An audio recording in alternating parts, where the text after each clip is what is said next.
नमस्कार, स्वागत है आपका डीबी स्टडी पॉइंट जीके में। तो जैसा कि आप जानते हैं कि 31 सितंबर को बीपीएससी जो है वो आपको सीडीपीओ का एग्ज़ाम कंडक्ट करवा रही है, प्रीलिम्स का। तो आइए अब उसी का हम लोग प्रैक्टिस सेट लगाते हैं। और ये जो क्वेश्चन है ये आपको प्रीवियस ईयर में जो पूछे गए प्रश्न हैं उसी का मैं प्रैक्टिस सेट लेकर आया हूँ।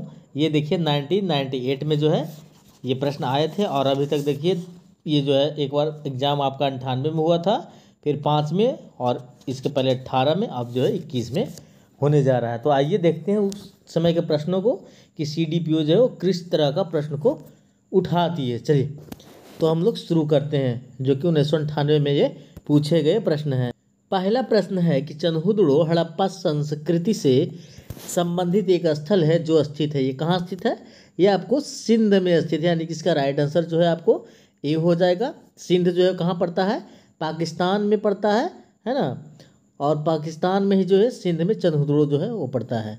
चलिए नेक्स्ट क्वेश्चन आपका है कि प्राचीन भारत में द्वितीय नगरीकरण से संबंधित क्षेत्र कौन है? तो इसका राइट आंसर क्या हो जाएगा? गांगेय प्रदेश, यानी गांगेय मैदान जो है वो आपको द्वितीय नगरीकरण से संबंधित है। यहाँ पर उत्तरी काली पॉलिस के मृदभांड वाले जो है क्षेत्र इसे कहा जाता है। इस तरह के मृदभांड वहाँ पाए जाते थे। चलिए नेक्स्ट क्वेश्चन आपका है कि वत्स का राज्य स्थित था। तो वत्स का राज्य कहाँ स्थित था? इसका राइट आंसर है, आप लोग सभी जानते हैं, वत्स यानी कि इलाहाबाद के आसपास वो स्थित था, है ना। तो इसका राजधानी कहाँ थी? कौशाम्बी थी। इस चीज़ का भी आपको ध्यान रखना है, जो कि इलाहाबाद से कुछ दूरी पर स्थित आजकल जो है वो कोसाम गांव के रूप में उसे जाना जाता है। यहाँ पर 6ठी शताब्दी ईसा पूर्व में वत्स साम्राज्य का राज हुआ करता था, जिसका राजा उदयन था। चलिए नेक्स्ट क्वेश्चन आपका है कि भरहुत एवं अमरावती सुप्रसिद्ध केंद्र थे। जैन धर्म का, शैव मत का, बौद्ध धर्म का, भागवत का। तो ये था आपको बौद्ध धर्म का जो है वो सुप्रसिद्ध केंद्र था। चलिए नेक्स्ट क्वेश्चन आपका है कि इल्तुतमिश शासक था, कौन वंश का था? तुगलक, गुलाम, खिलजी, तुर्कशाही। तो आप ये लोग जानते हैं कि गुलाम वंश का था। ये जो है कुतुबुद्दीन का गुलाम था, और इसे गुलामों का गुलाम भी कहा जाता था। चलिए ये जो है आपको कुतुबुद्दीन ऐबक का पुत्र जो था, यानी कि उत्तराधिकारी जो था, आराम शाह को 1211 ईस्वी में उसकी हत्या करके ये दिल्ली के सिंहासन पर बैठा था। नेक्स्ट क्वेश्चन आपका है कि आगरा के निकट फतेहपुर सीकरी का नगर निर्मित हुआ था, कौन सा काल में हुआ था? हुमायूं, शेरशाह सूरी, अकबर या शाहजहां। इसका राइट आंसर क्या हो जाएगा? अकबर। अकबर जो है वो फतेहपुर सीकरी का निर्माण करवाया था। चलिए नेक्स्ट क्वेश्चन आपका है कि कोस मीनार है, एक स्मारक मीनार है, एक दूरी निर्धारक है, एक विश्राम गृह है, मस्जिद के निकट स्थित एक मीनार है। इसका राइट आंसर हो जाएगा एक दूरी निर्धारक है, कोस मीनार। देखिए कोस मीनार जो था ना वो वास्तव में एक स्तंभ था, जिसका निर्माण 16वीं शताब्दी के आसपास अफगान शासक शेरशाह सूरी के द्वारा किया गया था। और ये मुगलों के द्वारा भी संपूर्ण मुगल साम्राज्य के उच्च मार्गों पर ऐसे कोस मीनारों का निर्माण दूरी को दर्शाने के लिए किया जाता था। तो नेक्स्ट में आपका है कि ऐहोल में दुर्गा मंदिर का निर्माण हुआ था, किस काल में हुआ था? चोल काल में, चालुक्य काल में, पल्लव काल में या सातवाहन काल में। इसका राइट आंसर हो जाएगा चालुक्य काल में। चलिए ये देखिए ये कहाँ पड़ता है? ऐहोल जो है आपको कर्नाटक में पड़ता है, और इसी में जो है दुर्गा मंदिर का निर्माण 7वीं और 8वीं शताब्दी के दौरान चालुक्य वंशीय शासकों के द्वारा करवाया गया था। नेक्स्ट क्वेश्चन है कि दैत्य शासन, जिसके अंतर्गत प्रांतीय कार्यपालिका का 2 भागों में विभाजन हुआ, प्रतिफल था, किस चीज़ का था? भारत सरकार अधिनियम 1935 का, माउंटेग्यू चेम्सफोर्ड सुधारों का, मार्ले मिंटे सुधारों का या साइमन कमीशन का। राइट आंसर हो जाएगा माउंटेग्यू चेम्सफोर्ड सुधारों का। चलिए यहाँ पर देखिए इसका डिटेल देख लेते हैं कि भारत सरकार अधिनियम 1919 जो था वो माउंटेग्यू चेम्सफोर्ड के समय में हुआ था, और इसी के द्वारा जो है प्रांतों में दैत्य शासन की स्थापना हुई थी। दैत्य शासन प्रणाली के अंतर्गत प्रांतीय विषयों को 2 भागों में बांटा गया, आरक्षित में और हस्तांतरित में। आरक्षित विषयों का जो प्रशासन था वो गवर्नर और उसके मनोनीत सदस्यों की सहायता से होता था, जो कि विधानमंडल के प्रति उत्तरदायी नहीं होता था। और हस्तांतरित विषयों का जो प्रशासन था वो गवर्नर और उन मंत्रियों की सहायता से होता था जिन्हें वह निर्वाचित सदस्यों में से नियुक्त करता था, और ये जो था वो सदन के प्रति उत्तरदायी होते थे। चलिए नेक्स्ट क्वेश्चन आपका है कि भारतीय राष्ट्रीय कांग्रेस का पहला वार्षिक अधिवेशन कहाँ आयोजित हुआ था। देखिए बहुत ही आसान क्वेश्चन है ना। तो इसका राइट आंसर क्या हो जाएगा, देखिए 1885 दो दिया गया है। तो कलकत्ता में हुआ था कि मुंबई में हुआ था, तो आप लोग जानते हैं इसका राइट आंसर क्या हो जाएगा, 1885 मुंबई में। देखिए भारतीय राष्ट्रीय कांग्रेस की स्थापना 1885 ईस्वी में डॉक्टर ह्यूम के द्वारा की गई थी। इसका पहला वार्षिक अधिवेशन पर व्योमेश चंद्र बनर्जी की अध्यक्षता में 28 दिसंबर 1885 को दोपहर 12 बजे बम्बई के गोकुल दास तेजपाल संस्कृत कॉलेज में आयोजित हुआ था। चलिए नेक्स्ट क्वेश्चन आपका है कि कलकत्ता में फोर्ट विलियम कॉलेज की स्थापना किसने की थी। तो यहाँ पर देखते हैं वारेन हेस्टिंग्स ने, लॉर्ड बेलेजली ने, लॉर्ड कॉर्नवालिस में या उपर्युक्त में से कोई नहीं। इसका राइट आंसर क्या हो जाएगा, लॉर्ड बेलेजली। बहुत ही अच्छा क्वेश्चन है सब। देखिए पूछा गया क्वेश्चन है। सबसे बड़ी बात है कि ये प्रीवियस ईयर में क्वेश्चन आए थे। तो चलिए जानते हैं 10 जुलाई 1800 को कलकत्ता स्थित फोर्ट विलियम परिसर में लॉर्ड बेलेजली के द्वारा जो है ऐतिहासिक फोर्ट विलियम कॉलेज की स्थापना की गई थी। चलिए आगे बढ़ते हैं क्वेश्चन नंबर 12 में। स्वामी दयानंद सरस्वती का जन्म हुआ था, मैंने कहाँ हुआ था, ये प्रश्न पूछ रहा है। पंजाब में, गुजरात में, दिल्ली में या बंगाल में। बहुत ही अच्छा क्वेश्चन है। इसका राइट आंसर क्या हो जाएगा, गुजरात हो जाएगा। चलिए स्वामी दयानंद सरस्वती का जो जन्म था वो 12 जनवरी 1824 को हुआ था, ठीक है ना। कहाँ हुआ था, तो गुजरात के टनकारा में एक रूढ़िवादी ब्राह्मण परिवार में हुआ था। रूढ़िवादी ब्राह्मण मतलब जो ब्राह्मण परंपरा को जो है वो बहुत अच्छे से, बहुत ही ढंग से मानता हो। चलिए नेक्स्ट क्वेश्चन है कि poverty and un British rule in India नामक पुस्तक के लेखक कौन है, किसके द्वारा लिखी गई है, किनके द्वारा। इसका राइट आंसर क्या हो जाएगा, दादा भाई नौरोजी। चलिए नेक्स्ट क्वेश्चन है कि 1905 ईस्वी में विभाजन के पश्चात बंगाल एक प्रांत के रूप में पुनः एकीकृत हुआ। कब हुआ था, तो 1911 में हुआ था। उस समय जो था वो आपका वायसरॉय कौन था, लॉर्ड हार्डिंग था। इस चीज़ का भी ध्यान रखिएगा, ये भी प्रश्न बार बार, जैसे बिहार एसआई, यूपी में, ये सब हमेशा पूछ लिए जाते हैं। मतलब कहीं भी एग्जाम देने जाइएगा तो प्रश्न पूछ लिए जाते हैं, कहीं घुमाकर पूछे जाते हैं कि बंगाल का एकीकरण कब हुआ, है ना। तो इस तरह से इस चीज़ को भी ध्यान रखिएगा, 1905 और 1911 में जो घटना घटी थी। चलिए नेक्स्ट क्वेश्चन है केसरिया।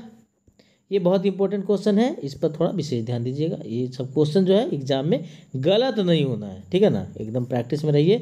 केसरिया सुप्रसिद्ध है, किस चीज़ के लिए प्रसिद्ध है, पाल सेन तक्षण कला के लिए, बौद्ध स्तूप के लिए, या फिर विष्णु मंदिर के लिए, या सूफी दरगाह के लिए। इसका राइट आंसर हो जाएगा बौद्ध स्तूप के लिए। चलिए नेक्स्ट क्वेश्चन आपका है कि कुम्हरार स्थल संबंधित है प्राचीन कौन से, पाटलिपुत्र से, चंपा से, अंग से, राजगीर से। इसका राइट आंसर क्या हो जाएगा, पाटलिपुत्र से। पटना में ये कुम्हरार है ना, अभी एक पार्क के रूप में ये वहाँ पर प्रेजेंट है, ठीक है ना। और वहाँ एक आपको क्या है, एक म्यूजियम भी बना हुआ है, वहाँ आप इसे देख सकते हैं। और ये कौन सी कालीन है, तो मौर्य कालीन है, चंद्रगुप्त मौर्य के यहाँ पर पूरी तरह से साक्ष्य मिले हैं। चलिए नेक्स्ट क्वेश्चन है आपका कि चंपारण प्रसिद्ध है एक आंदोलन के लिए जिसका संबंध किससे, कुंवर सिंह, महात्मा गांधी, बिरसा मुंडा या राजेंद्र प्रसाद। तो बहुत फेमस क्वेश्चन है। इसका राइट आंसर क्या हो जाएगा, महात्मा गांधी, यानी कि राइट आंसर बी हो जाएगा। देखिए जब बिहार के चंपारण में नील की खेती जो किसान करते थे उसमें यूरोपीय नील्हे काफ़ी अत्याचार करते थे। वो क्या करते थे, तो वहाँ पर एक प्रथा लगा दिए थे 3 कट्ठिया, मतलब 20 कट्ठा में आपको 3 कट्ठा में नील की खेती आपको करना ही करना होगा। इससे वहाँ के किसानों की हालत बहुत ही, आर्थिक स्थिति खराब हो गई थी। तो उसी में से एक राजकुमार शुक्ल नामक व्यापारी थे जिन्होंने महात्मा गांधी के पास लखनऊ में 1916 के अधिवेशन में उन्होंने भेंट की थी। और उन्हीं के बुलावे पर महात्मा गांधी ने जो है वो 1917 में आया और अप्रैल 1917 में आंदोलन चलाया। और इन्हीं महात्मा गांधी के राजनीति में प्रवेश के बाद भारत में उनके द्वारा चलाया गया पहला आंदोलन था। चलिए नेक्स्ट क्वेश्चन आपका है, देखिए यहाँ पर आपको ये परीक्षा 1998 में हुई थी, है ना, उसी का ये प्रश्न है। थावे का तीर्थस्थल किस जिले में स्थित है, वह कौन सा जिला में है, गोपालगंज, सिवान, सारण या इनमें से कोई नहीं। इसका राइट आंसर हो जाएगा गोपालगंज। चलिए नेक्स्ट क्वेश्चन आपका है कि 1763 ईस्वी में पटना स्थित अंग्रेजों की फैक्ट्री पर अधिकार किया था। किसने किया था? इसका राइट आंसर हो जाएगा नवाब मीर कासिम ने किया था। नेक्स्ट क्वेश्चन आपका है कि 13वीं शताब्दी में बंगाल के प्रांतपति गयासुद्दीन ने युद्ध किया था। ये युद्ध किससे किया गया था? तो तिरहुत के राजा से किया गया था। नेक्स्ट क्वेश्चन आपका है कि भारतीय राष्ट्रीय कांग्रेस में विभाजन हुआ सूरत अधिवेशन में, और सूरत अधिवेशन कब हुआ था? तो इसका राइट आंसर बहुत ही आपको क्या आसान है, फेमस है, यानी कि 1907 में हुआ था। चलिए अब ये जान लेते हैं कि इसका थोड़ा सा डिटेल जान लेते हैं कि भारतीय राष्ट्रीय कांग्रेस का प्रथम विभाजन 1907 कहाँ हुआ था? सूरत अधिवेशन में हुआ था। इसमें गरम दल की कांग्रेसी को पार्टी से निकाल दिया गया था। चलिए नेक्स्ट क्वेश्चन है आपको कि भारतीय राष्ट्रीय कांग्रेस ने पूर्ण स्वराज को अपना लक्ष्य पहली बार कब घोषित किया था? तो इसका राइट आंसर क्या हो जाएगा? लाहौर अधिवेशन, यानी कि राइट आंसर जो है आपका ए हो जाएगा। इसके अध्यक्ष जो थे 1929 में हुआ था, और इसके अध्यक्ष जो थे आपको कौन थे? जवाहरलाल नेहरू थे। इस चीज़ का भी ध्यान रखिएगा। नेक्स्ट क्वेश्चन आपका है कि गांधी जी ने 1917 में चंपारण की यात्रा की थी, किसके अनुरोध पर? अभी अभी मैंने बताया है, ये आप लोग भी जानते होंगे क्योंकि बहुत फेमस क्वेश्चन है। इसका राइट आंसर क्या हो जाएगा? राजकुमार शुक्ल के अनुरोध पर, यानी कि राइट आंसर आपका ए हो जाएगा। नेक्स्ट क्वेश्चन है कि भगत सिंह सदस्य थे हिंदुस्तान सोशलिस्ट रिपब्लिकन आर्मी के, ये भी आपको बहुत ही फेमस क्वेश्चन है। चलिए नेक्स्ट क्वेश्चन आपका है कि नील दर्पण के लेखक कौन थे? ये सब प्रश्न एकदम रट के जाइएगा, ये सब प्रश्न की आने की संभावना बहुत ज़्यादा रहती है, कोई भी एग्जाम हो, खासकर यहाँ पर CDPO का एग्जाम होने जा रहा है, तो इस चीज़ का ध्यान रखना होगा। नील दर्पण के लेखक कौन है? दीनबंधु मित्र हैं, ये सभी लोग आप लोग लगभग जानते होंगे। गदर पार्टी के संस्थापक कौन है? तो इसका आपको राइट आंसर क्या हो जाएगा? लाला हरदयाल। चलिए नेक्स्ट क्वेश्चन आपका है, यानी कि आंसर बी हो जाएगा। नेक्स्ट क्वेश्चन है कि लाला लाजपत राय संबंधित रहे हैं भारतीय राष्ट्रीय कांग्रेस से, तो रहे हैं। चलिए नेक्स्ट है आपका ऑप्शन में आर्य समाज से, तो आर्य समाज से भी वो संबंधित रहे हैं, यानी कि आपका राइट आंसर क्या हो जाएगा? सी हो जाएगा। नेक्स्ट आपका है कि गांधी जी ने सविनय अवज्ञा आंदोलन का आह्वान किया था, कब किया था? इसका राइट आंसर क्या हो जाएगा? 1930 में हो जाएगा, है ना, दांडी मार्च से जो शुरू हुआ था। चलिए नेक्स्ट क्वेश्चन आपका है, इसमें देखिए, इसमें थोड़ा जान लेते हैं इसके बारे में कि ये कब से शुरू किया गया था। तो देखिए 6 अप्रैल 1930 को जो है दांडी में नमक कानून को तोड़कर सविनय अवज्ञा आंदोलन का आह्वान किया गया था, और इस साबरमती आश्रम से 12 मार्च को चला गया था, कहाँ के लिए? दांडी के लिए, और 6 अप्रैल पहुंचकर जो है वहाँ पर ये नमक कानून को तोड़ा गया था। इस आंदोलन के दौरान अहिंसात्मक ढंग से सरकार के प्रति असहयोग का रवैया अपनाया गया था। चलिए नेक्स्ट क्वेश्चन आपका है कि भारतीय राष्ट्रीय कांग्रेस ने भारत छोड़ो प्रस्ताव पारित किया था, तो इसका आपको राइट आंसर क्या हो जाएगा? राइट आंसर आपका डी हो जाएगा, बम्बई। चलिए नेक्स्ट क्वेश्चन आपका है कि कैबिनेट मिशन योजना में, और चलिए इसके बारे में थोड़ा जान लेते हैं। ये जो है भारतीय राष्ट्रीय का भारत छोड़ो प्रस्ताव जो है बहुत ही इंपॉर्टेंट है, तो इसके बारे में थोड़ा जान लेते हैं। देखिए 7 अगस्त 1942 को अखिल भारतीय राष्ट्रीय कांग्रेस की बैठक में बम्बई के ग्वालियर टैंक में गांधी जी के ऐतिहासिक भारत छोड़ो प्रस्ताव को कांग्रेस कार्य समिति ने संशोधन के बाद अंततः 8 अगस्त 1942 को स्वीकार कर लिया था। चलिए नेक्स्ट क्वेश्चन आपका है कि कैबिनेट मिशन योजना में कौन प्रस्तावित नहीं था, तो इसका राइट आंसर कौन हो जाएगा? इसका राइट आंसर हो जाएगा पाकिस्तान का निर्माण। कैबिनेट मिशन योजना में पाकिस्तान के गठन का कोई प्रस्ताव शामिल नहीं किया गया था। नेक्स्ट क्वेश्चन आपका है कि बंगाल विभाजन के विरोध में छेड़ा गया आंदोलन कौन था? इसका राइट आंसर क्या हो जाएगा? स्वदेशी आंदोलन, जो कि 1905 में हुआ था। नेक्स्ट क्वेश्चन है दिल्ली चलो का नारा संबंधित है, इसका राइट आंसर क्या हो जाएगा? ए। ये जो है ये नारा सुभाष चंद्र बोस के द्वारा दिया गया था। चलिए नेक्स्ट क्वेश्चन है कि चंपारण सत्याग्रह के दौरान गांधी जी पर मुकदमा चलाया गया था, कहाँ चलाया गया था? तो ये मुकदमा जो है आपको मोतिहारी में चलाया गया था। चलिए नेक्स्ट क्वेश्चन है आपका कि बिहार में बिहपुर की घटना का संबंध किससे है? इसका राइट आंसर क्या हो जाएगा? भारत छोड़ो आंदोलन से। नेक्स्ट क्वेश्चन है 1921 में गांधी जी ने पटना में उद्घाटन किया था, किस चीज़ का उद्घाटन किया था? इसका राइट आंसर क्या हो जाएगा? बिहार विद्यापीठ का भी किया था और बिहार नेशनल कॉलेज का भी किया था, यानी कि right answer A and B दोनों हो जाएगा। देखिए डीपली क्वेश्चन थोड़ा सा है, ये आपको बिहार स्पेशल की किताबों में ये आपको मिल जाएगी। नेक्स्ट क्वेश्चन है, बिहार छात्र परिषद को संगठित किया था राजेंद्र प्रसाद ने, ब्रज किशोर प्रसाद ने, महेश नारायण ने, हसन इमाम ने। इसका राइट आंसर हो जाएगा डॉक्टर राजेंद्र प्रसाद ने। नेक्स्ट क्वेश्चन आपका है कि सदाकत आश्रम की स्थापना की थी, किसने की थी? राजेंद्र प्रसाद, मजरुल हक ने, ब्रज किशोर प्रसाद ने, फखरुद्दीन ने। यानी कि इसका राइट आंसर हो जाएगा मजहरुल हक ने। नेक्स्ट क्वेश्चन है, स्वामी सहजानंद नेता थे, किसके नेता थे? ये आपको किसानों के नेता थे। स्वामी सहजानंद किसानों के नेता थे। चलिए नेक्स्ट क्वेश्चन है कि भारत छोड़ो आंदोलन के क्रम में 11 अगस्त 1942 को पटना में पुलिस गोलीकांड में मरने वाले छात्रों की संख्या थी। ये बहुत ही आपको बिहार में ज़्यादातर ये प्रश्न पूछे जाते हैं, क्योंकि ये घटना बिहार की घटना है और बहुत ही आपको ये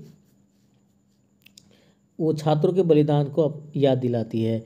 यानी कि इसका आंसर हो जाएगा आपको बी, यानी कि 7 हो जाएगा। चलिए अब हम लोग चलते हैं नेक्स्ट क्वेश्चन की ओर। बिहार में आज़ाद दस्ता सक्रिय रहा, VVI क्वेश्चन है। ये क्वेश्चन तो BPSC में पूछ लिए जाते हैं, कई बार पूछा गया है। चलिए इसे हम लोग देखते हैं ऑप्शन में क्या दिया गया। असहयोग आंदोलन के दौरान, सविनय अवज्ञा आंदोलन के दौरान, भारत छोड़ो आंदोलन के दौरान, चंपारण सत्याग्रह के दौरान। तो इसका राइट आंसर क्या हो जाएगा? भारत छोड़ो आंदोलन के दौरान। ये जो है नेपाल से चलाया जाता था जयप्रकाश नारायण के द्वारा। नेक्स्ट क्वेश्चन है कि भारतीय संविधान लागू कब हुआ?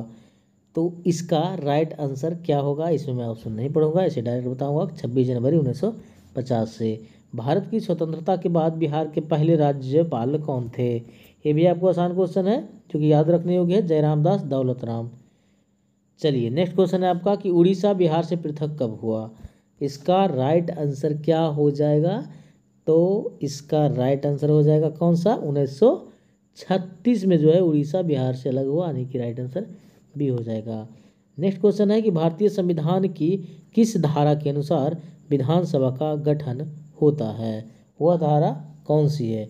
धारा 356, धारा 270, धारा 170, धारा 256। इसका राइट आंसर हो जाएगा धारा 170।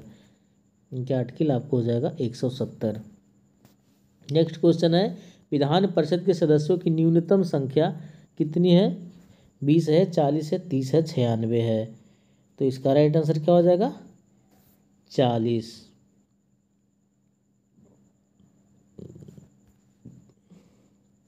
चलिए देखते हैं कि देखिए भारत के किसी भी राज्य में विधान परिषद की व्यवस्था संविधान के आर्टिकल 169 के तहत की गई है। वर्तमान समय में भारत में केवल 7 राज्यों में बिहार, जम्मू कश्मीर, कर्नाटक, उत्तर प्रदेश, आंध्र प्रदेश, तेलंगाना और महाराष्ट्र में विधान परिषद की स्थापना की गई है। जिसमें देखिए अब जम्मू कश्मीर को हटा दीजिए क्योंकि अब वो राज्य नहीं रहा है।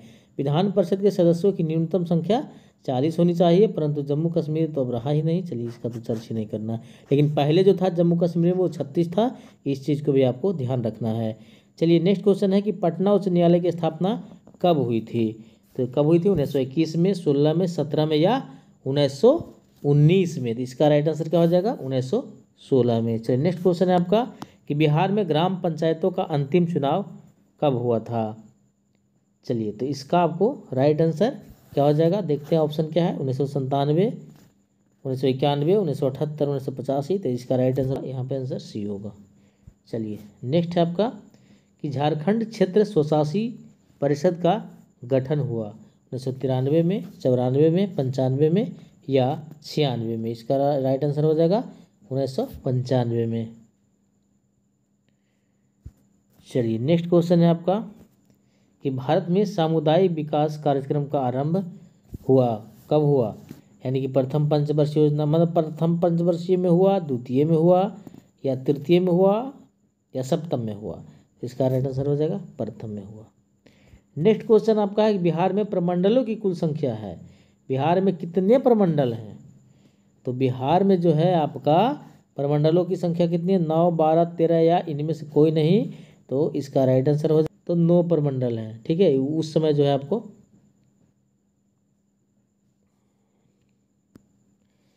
नेक्स्ट क्वेश्चन है कि बिहार में प्रमंडलों की कुल संख्या कितनी है? तो कितना है? 9 है। चलिए अब देखिए, जब बिहार का बंटवारा जब नहीं हुआ था उसमें कितना था, 13 था, है ना। लेकिन जब बंटवारा हो गया झारखंड का तो कितने प्रमंडल हुए, 9 प्रमंडल। कौन कौन है याद रखिएगा, पटना, मगध, सारण, तिरहुत, दरभंगा, कोसी, पूर्णिया, भागलपुर तथा मुंगेर। चलिए नेक्स्ट क्वेश्चन आपका है कि बिहार के लिए 8वीं पंचवर्षीय योजना में प्रस्तावित खर्च। चलिए ये उस समय का बजट है, इसको देखने का ज़रूरत नहीं है। तो चलिए मैं इतना ही आपको 50 क्वेश्चन तक जो है आपको मैं इसका करवाया हूँ, और अगले पार्ट में मैं आपको 50 या फिर पूरा कराने की कोशिश करूँगा, क्योंकि वीडियो बहुत लंबी हो जाएगी। तो आप इस सेट को ज़रूर लगाएं। यदि आपको वीडियो अच्छा लगे तो वीडियो को लाइक कीजिए, चैनल को सब्सक्राइब करके बेल बटन दबाना ना भूलें, ताकि इस तरह का अपडेट आपको मिलता रहे। तब तक के लिए थैंक यू, जय हिंद।